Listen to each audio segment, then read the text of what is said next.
Welcome to 108 news Telugu బులెటిన్ల ముందుగా headlines. నేడు దేశవ్యాప్తంగా సర్వేపల్లి రాధాకృష్ణన్ జయంతి రోజున ఉపాధ్యాయుల దినోత్సవ వేడుకలు.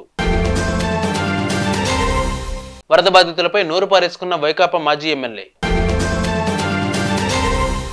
భద్రాచలం వద్ద మొదటి ప్రమాద హెచ్చరిక జారీ. కుంగిన భూమి ఆందోళనలో అన్నదాత.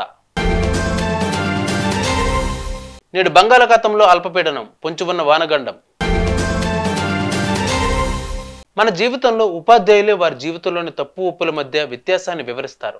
సమాజంలో మనల్ని మంచి వ్యక్తిగా మార్చడానికి అన్ని ప్రయత్నాలు చేస్తారు. ఈరోజు సెప్టెంబర్ 5న ఉపాధ్యాయుల దినోత్సవాన్ని జరుపుకుంటున్న సందర్భంగా మీరు మీ ఉపాధ్యాయులను గుర్తించి సత్కరించాలి.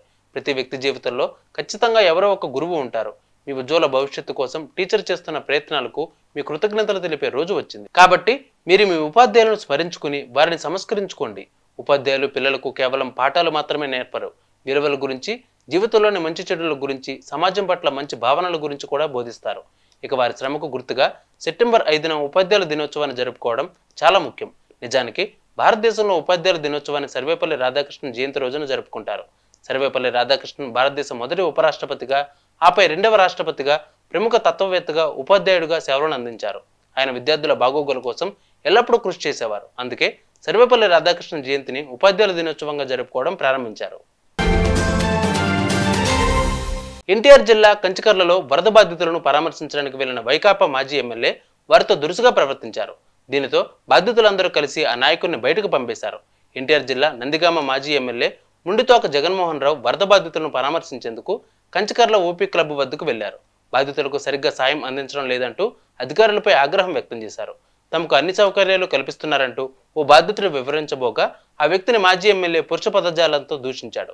4 రోజులుగా కూటమి నాయకులు అన్ని విధాలుగా సహాయం అందిస్తుంటే ఇప్పుడు వచ్చి బురద రాజకీయం చేయడంపై బాధితులు మండిపడ్డారు. ముండితోక గో బ్యాక్ అంటూ నినాదాలు చేస్తూ అతన్ని అక్కడి నుంచి పంపేశారు. ఎగువ ప్రాంతంలోని కాళేశ్వరం వైపు నుంచి భారీగా వరద వస్తూ ఉండడంతో భద్రాచలం వద్ద గోదావరి ఉప్పొంగుతోంది. బుధవారం మధ్యాహ్నం 1 గంటకు 43 అడుగులకు చేరింది. ఈ క్రమంలో మొదటి ప్రమాద హెచ్చరిక అమల్లోకి వచ్చినట్లు కలెక్టర్ జితేష్ వి పాటిల్ ప్రకటించారు. సాయంత్రం 4 గంటలకు వరద మరింత పెరిగి 44.1 అడుగులకు చేరింది. భద్రాచలంలో గోదావరి కరకట్టపైకి యాత్రికుల రాకను పోలీసులు నిలిపివేశారు. ఈ ఏడాది జూలై 27న భద్రాచలం వద్ద 53.9 అడుగుల మేర వరద రావడంతో అప్పట్లో 3వ ప్రమాద హెచ్చరిక జారీ చేశారు. ఆ సమయంలో గోదావరి తీర ప్రాంతం అతలాకుతలమైంది. ఇప్పుడిప్పుడే తేరుకుంటూ ఉండగా మరోసారి నదిలో నీటి మట్టం పెరుగుతుండడంతో పరిసర ప్రాంత ప్రజలు, రైతుల్లో ఆందోళన నెలకొంది. వైఎస్ఆర్ జిల్లా దువ్వూరు మండలం చింతకుంట గ్రామంలో వ్యవసాయ భూమి బుధవారం సుమారు 6 అడుగుల లోతు కుంగిపోయింది. పెద్ద బావిల వృత్తాకారంలో సాగు భూమి కుంగిపోవడంతో రైతు మానకొండ శివ ఆందోళన వ్యక్తం చేస్తున్నారు. ప్రస్తుతానికి అక్కడ ఎలాంటి పంట వేయలేదు. 2019లోనూ ఇదే భూమి కుంగిందని, అప్పట్లో దాన్ని పూడ్చేందుకు 50,000 వచ్చిందన్నట్లు రైతు తెలిపారు. అసలు ఇలా భూమి ఎందుకు కుంగిపోతుంది, అధికారులు పరిశీలించాలని రైతు కోరుతున్నారు.